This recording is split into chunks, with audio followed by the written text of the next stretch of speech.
Document कहेंगे उस document पे साइन करेंगे और इनको बाहर चाहिए।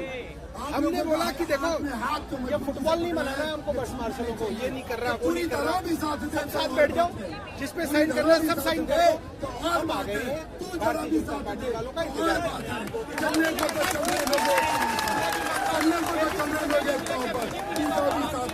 देखिए एलजी समय नहीं देंगे क्योंकि एलजी के बंदे चोर हैं। एलजी निकाला है, इसलिए वो समय नहीं देंगे, समय देंगे तो वो एक्सपोज हो जाएंगे। आम आदमी पार्टी बिल्कुल हमारे पक्ष में है, आप लोग बिल्कुल शांति में आकर सारे के सारे मीडिया खेमा आपके बीच में आ चुका है। प्रस्ताव के अंदर हाथ उठा के वोट डालिए, एक मिनट जी, तय बात थी। और वो जो रेजोल्यूशन पास हुआ वो हमने एटी हाउस में भेजा, सबको मालूम है, लगातार वो वीडियो बना रहे हैं। वो अपनी बात आना चाहिए। आज आप लोग अगर नहीं आते तो अकेले जाएंगे या बैठे रहेंगे? अभी उनका इंतजार करेंगे, अकेले कैसे जाएंगे? तो एलजी तो उनका है, हमारी सरकार है, हम अपनी सरकार को लेके आ गए, जहाँ पे साइन करने करेंगे। बट हमने क्या कहा, हमारी सरकार है, सरकार की जिम्मेदारी हमारी, तुम्हारा एलजी है, एलजी की जिम्मेदारी तुम लेना, जहाँ साइन करने साइन करा लो, इनकी डॉक्यूमेंट मिल जाएगी। हम इंतजार आप लोगों को थोड़ा, हाँ जी थोड़ा सा इसी लोगों को पता ही लग रहा है।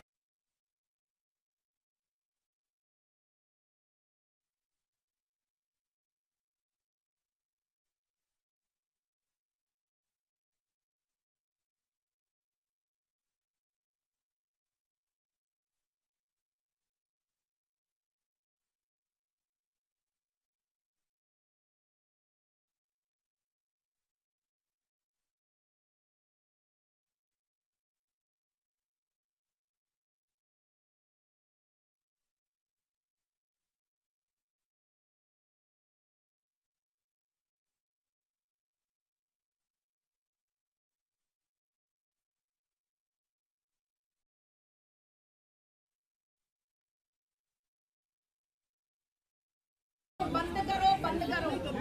यूज एंड थ्रो की पॉलिसी, यूज एंड थ्रो की पॉलिसी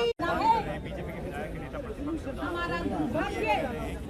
स्पष्ट करना चाहूँगा कि हम यहाँ आप सबकी तालियों के बीच भाषण देने नहीं आए। ये क्लैरिटी हमको, आपको, सबको होनी चाहिए। आगे कहाँ से आएगा? मैं आऊँगा। ऐसा नहीं कि रे नेता लोग हैं, माइक मिल गया, स्पीकर लगा हुआ है, 1000-2000 लोग बैठे हैं, तो हम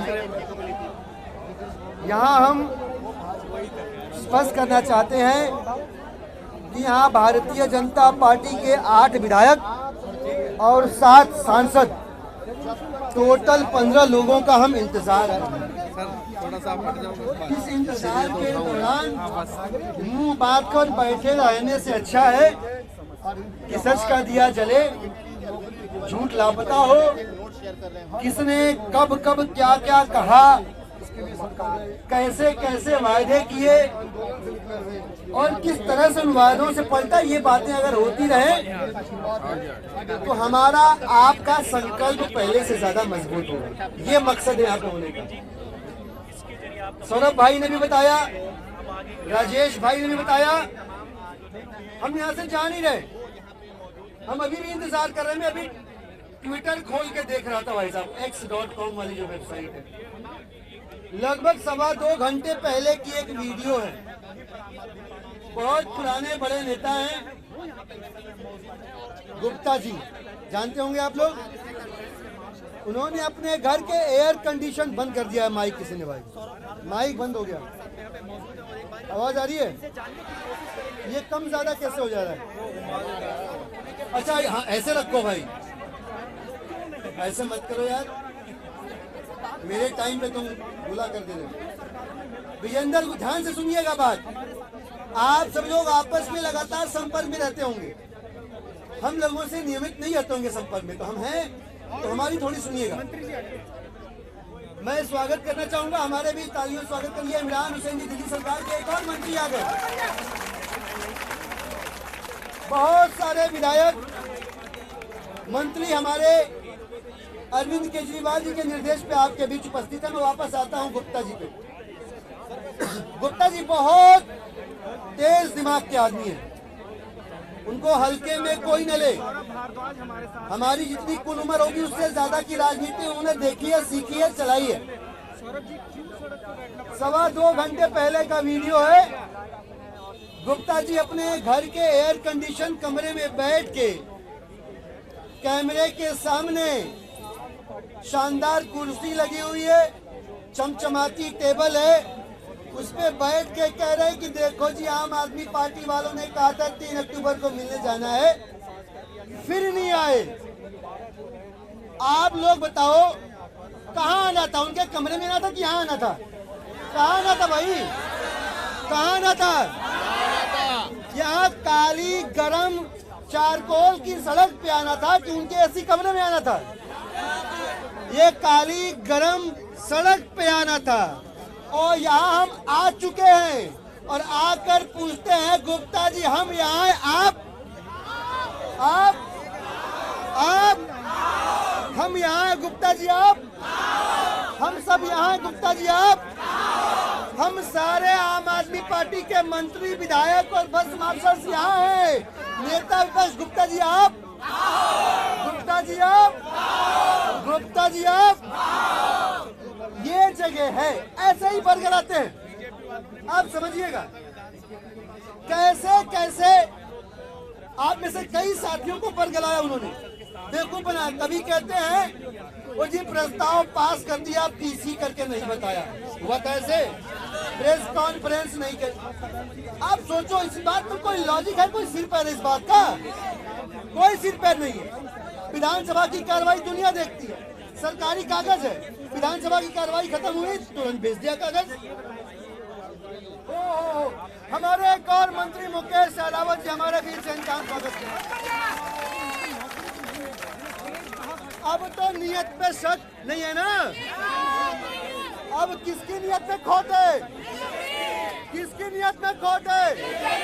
किसकी नियत में खोट है? किसकी नियत में खोट है? किसकी नियत में खोट है? आम आदमी पार्टी के मंत्री, विधायक और बस मार्शल यहाँ है। भाजपा वाले, भाजपा वाले, भाजपा वाले, समझिएगा इस बात को, समझिएगा इस बात को, समझिएगा।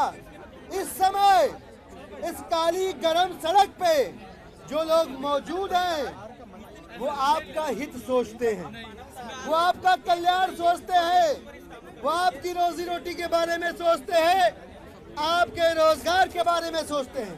और जो इस वक्त यहाँ नहीं है वो अपने राजनीति की सोचते हैं, अपना उल्लू करने की सोचते हैं। आज के बाद चाहे कुछ हो, उनके चक्कर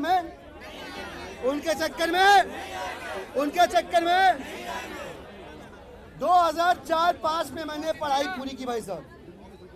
मैंने MCA किया, बहुत तगड़ी पढ़ाई होती है।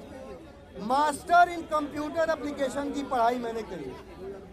मेरे पास नौकरी नहीं थी। मैं 21 दिन तक भोपाल में पढ़ता था, बम्बई में जाके और बम्बई की सड़कों पे जूते घिसता था, बहुमंजिली इमारतों के ऊपर इंटरव्यू देता था। 21 दिन तक अगली सुबह क्या खाना है नहीं पता था। 21 दिन तक मम्मी पापा को फोन करके क्या बताना है नहीं पता था। 21 दिन तक बेरोजगारी का दंश झेला है। इसलिए मालूम है कि जब घर में चूल्हा गर्म नहीं होता और बच्चे चिंता में रहते हैं तो माँ बाप के माथे पर जो सिलवटें होती हैं उनका कोई जवाब नहीं होता किसी के पास। ये लोग नहीं समझेंगे, ये नहीं समझेंगे कि उनके पेट भरे हुए हैं। इन्होंने राजनीति से इतना पैसा कमाया, इनकी पीढ़ियां बैठ के खाएंगी। हम आम आदमी पार्टी वाले झाड़ू लगाई जंतर मंतर पे, आप लोगों ने ताकत दी, पार्टी बन गई, सरकार बन गई। जिंदगी भर हम लोगों ने, जब तक की सियासत है, संघर्ष किया है। हम संघर्ष से उपजे लोग हैं। आप लोगों को मैं याद दिलाना चाहूंगा, अभी जो 26 तारीख को प्रस्ताव पास हुआ था, उससे पहले भी एक प्रस्ताव पास हुआ था, याद है? याद है? कितने तारीख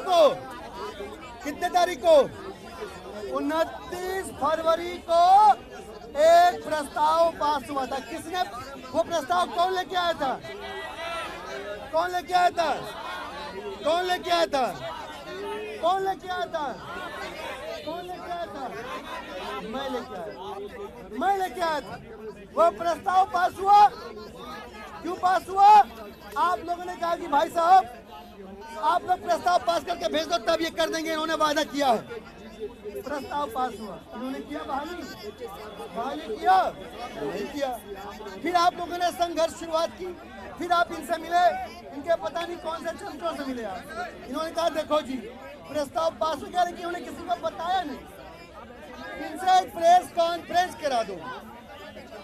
हमारे दो नेता कुलदीप भाई और संजीव झा जी, इन दोनों लोगों ने पीसी भी कर दी। फिर आप लोग गए इनके पास। आप लोगों को इन्होंने फुटबॉल से ज्यादा कुछ नहीं समझा, फुटबॉल से ज्यादा कुछ नहीं समझा। फिर आप गए, बोले जी आपने कहा था पीसी कर दो, उन्होंने पीसी कर दिया, आप लोगों को दे दो। बोला नहीं नहीं अभी तो नहीं हुआ है। और हर बार एक कोई नया बात, नहीं जी उन्होंने कामा नहीं लगाया, उन्होंने मुस्कुरा के नहीं बोला, उन्होंने फुल स्टॉप नहीं लगाया, उन्होंने बेमतलब की बात करके सिर्फ और सिर्फ टाल मटोल करते रहे। ईश्वर की कृपा रही। आप लोगों ने सौरभ जी से मीटिंग करी। सौरभ जी ने कहा चलो भाई चलते हैं उनके पास, उनको भी बुलाओ हमको भी बुलाओ। आप सब लोग इनवाइट करने गए, भाजपा वालों को भी आप सब लोग इनवाइट करने गए, आम आदमी पार्टी वालों को भी। हम लोग पिछली बार भी आ गए, सौरभ जी आए, कुलदीप जी आए, सब लोग आए, भाजपा वाले आए। पिछली बार भाजपा वाले आए, फिर भी सौरभ भाई बोले कोई बात नहीं। ऐसे न, क्या पता कहीं फंस गए हो, क्या पता कहीं रह गए हो, उनको एक मौका और देते। एक और मौका दिया उनको। विधानसभा के अंदर फिर से प्रस्ताव पास हुआ। और देखिए माँ शारदा की कृपा, कहते हैं ना सरस्वती जुबान पे आ जाए तो होता है काम अच्छा। इस बार तो विधानसभा में आम आदमी पार्टी भी राजी थी और भारतीय जनता पार्टी भी राजी हो गई। फिर क्या हुआ? दोनों राजी हुए। 3 अक्टूबर की तारीख तय हुई। कल हम लोगों ने पीसी करी, पीसी करके बोला कल आना चाहते हैं, समय दे दीजिए, नहीं समय दिया।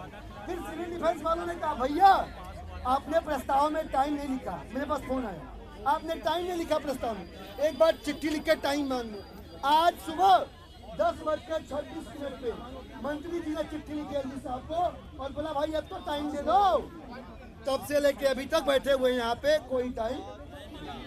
हम भी यहीं बैठे हुए हैं, यहीं बैठे हुए हैं और उम्मीद करते हैं कि दफ्तर के खुलने का जो भी समय होता हो तब तक के अंदर भाजपा के नेता यहाँ आएंगे, एलजी साहब हमें मिलने का समय देंगे और 10,000 से भी ज्यादा 10,792 बस मार्शल्स इस बार दिल खोल के दिवाली मनाएंगे। ऐसी मैं आशा करता हूँ। मैं फिर से कहता हूँ हम यहाँ भाषण देने नहीं आए, हम इंतजार कर रहे हैं। इस इंतजार करने में आप अपने मन की कह रहे हो, हम अपने मन की कह रहे हैं और प्रतीक्षा कर रहे हैं कि भाजपा वाले हमारे बीच आएंगे। अभी हमारे बीच मंत्री जी भी आ गए हैं, मुकेश भाई, इमरान भाई भी आ गए हैं, कुलदीप भाई। मैं आपसे आग्रह करूंगा आगे कर मुकेश जी खड़े होकर तालियां बजवाओ। स्वागत किया जाए हमारे बीच में। हमारे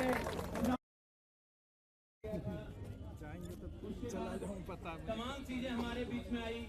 आपका जो भर्ती प्रक्रिया था वो गलत है। हम लोग अधिकारियों के पास गए, अधिकारी ने दरवाजा बंद कर लिए, मुझे मिलने नहीं दिया। फिर हम दिल्ली सरकार के सभी मंत्री से मिले, उन्होंने कहा जो भी इक्विपमेंट आपके पार्टी के लोग हैं और ये आम आदमी पार्टी के लोग हैं, तो आज हमारे पास दिल्ली सरकार पूरी बैठी हुई। यहाँ सभी लोग बताना, पूरी जिम्मेदारी से मैं कहा था कि दिल्ली सरकार से जितना काम कराना होगा मैं करा के लाके दूंगा। कहा था कि नहीं कहा था? और बीजेपी से जो काम करा के लाके देना है आप करके दे दो। कहा था कि नहीं कहा था? लेकिन तब भी नहीं हुआ। फिर हम बीजेपी के पास जाना शुरू किए, उनके पास गए, उन्होंने एक बड़ा मंच दिया मुझे। उस मंच पे चढ़ के हमने उनसे कहा कि इस पेट की लड़ाई में आप राजनीति मत करिए। ये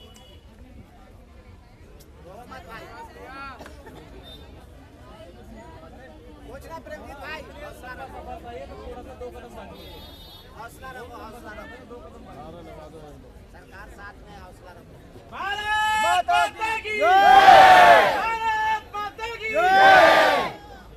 भैया बहनें माताएं आती हैं, वो रोती हैं, पूरी तरीके से बिलखती हैं। कि मेरे घर में बच्चों को खिलाने के लिए दूध नहीं है। क्या जवाब दूं मैं उसको, क्या कहूं उसको? कई लोगों को हमने चंदा कर करके 20 रुपया 10 रुपया इकट्ठा करके उसके घर का राशन चलाया है। ये परिस्थिति है कर दिया सिविल डिफेंस को ये राजनीति के दलालों ने। अब आज जितेंद्र गुप्ता जी ने कहा कि हम आपके पास आ रहे हैं। मुकेश जी से बात हुई, उन्होंने कहा हम आपके पास आ रहे हैं। जब मेरी बात हुई तो वो कहे कि मैं सतवरी में हूँ, कोई इमरजेंसी मीटिंग है उसके बाद आऊंगा। थोड़ी देर के बाद दिल्ली सरकार ने प्रेस कॉन्फ्रेंस करती है, उसके जवाब में वो तुरंत लिखते हैं, जवाब देते हैं। और अभी भैया ने बताया था वो घर में बैठे थे, और आप लोग सभी यूट्यूब खोल के देखिए, वो घर में बैठे थे। तो इतनी गंदी राजनीति चलेगी क्या? के खिलाफ इतनी गंदी राजनीति चलेगी क्या? चाहे वो दिल्ली सरकार हो, चाहे वो बीजेपी हो, चाहे सरकार किसी का हो, अगर पेट के खिलाफ राजनीति करेगी तो उसको भुगतना पड़ेगा कि नहीं पड़ेगा? ये जो पाप लगेगा ना, जो रो रहे हैं ना इतने लोग, ये मैं नहीं रो रहा हूँ, वो लोग रो रहे हैं जो मेरे पास आते हैं और रोते रो के बोलते हैं मेरे बच्चे कल क्या खाएंगे, आप बताइए। क्या बताऊं, क्या जवाब दूं उसको? फिर मैं दिल्ली सरकार के पास जाता हूं, भैया ये परेशानी है। कुलदीप भाई को मैं इतना परेशान करता हूं, दिलीप भैया को फोन कर करके परेशान करता हूं, किसके पास नहीं जाता हूं? मंत्री जी ने कहा चाहे कुछ भी हो जाए तुम्हारे रोजगार के लिए मैं चल रहा हूं तुम्हारे साथ, देखता हूं रोजगार कौन नहीं देता है। समस्या ये है कि दिल्ली सरकार के पास कागज है और उपराज्यपाल महोदय के पास कलम है। अब जब तक दोनों का समन्वय मिलेगा नहीं, तब तक दिल्ली सरकार के कागज पे कलम चलेगा कैसे? अगर ये कागज पे कलम नहीं चलेगा तो रोजगार हमको मिलेगा कैसे? सवाल ये 10,000 वॉलंटियरों को प्रेजेंटेशन करने का नहीं है। हमने जो टीम बनाई, हमने जो टीम गठन करी, बीजेपी प्रदेश अध्यक्ष कार्यालय से बोला गया कि आपका कोई माई बाप नहीं है, कभी कोई आ जाते हो कभी कोई आ जाते हो। हमने एक कोर कमेटी बनाई उनके कहने से।